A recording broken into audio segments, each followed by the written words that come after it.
Hi, I'm Cecilia Madigan, and today I'm going to tell you about the flipped classroom model. The flipped classroom model was started in 2007 with teachers Jonathan Bergman and Aaron Sams. They originally created this classroom model for the students who missed lectures. The students would be able to view lecture pieces, such as videos and blogs, on the computer at home and then come in the next day. That way they didn't miss as much of the lesson. Simply put, the flipped classroom is a reversal of the typical classroom structure. The teacher gives the students the materials, then that night the students review those materials, whether they're YouTube, blogs, vlogs, or PowerPoint presentations such as this. Then the students practice in class the next day. This is a little hard to read, that's why I wrote it here. The text reads that the flipped classroom teacher's role guide on the side. As you can see if you click this video or this, the flipped classroom looks like a teacher acting as a mentor while the students facilitate their own learning.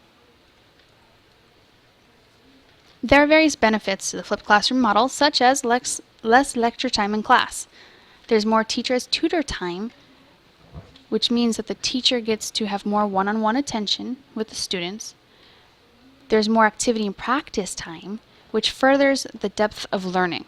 Plus, there's less homework, which means less frustration for students, less grading for teachers, and the teacher guides the students more. In addition, you also have pacing. The students can pause at will to absorb the material, take notes, or follow instructions. This is particularly important for special needs students. For example, if you wanted to show them a video on how to make a simple recipe so that they can live more independently later, you can follow every step with a verbal prompt, such as pause now. The student gets to pause the video, follow the simple instruction, and then continue the video. Plus, students can revisit materials if they were absent, if they misunderstood the material, or if they want to check themselves.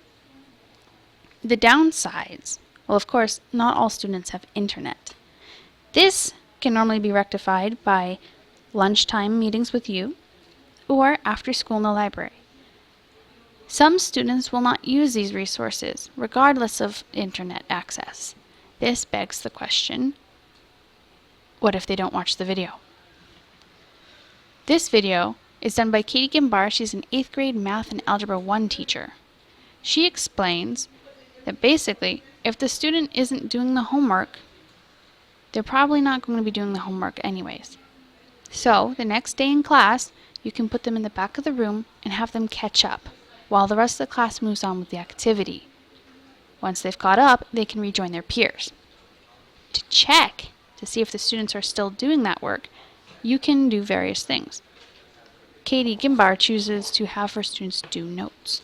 You can check the notes at the beginning of class to see who has watched the materials.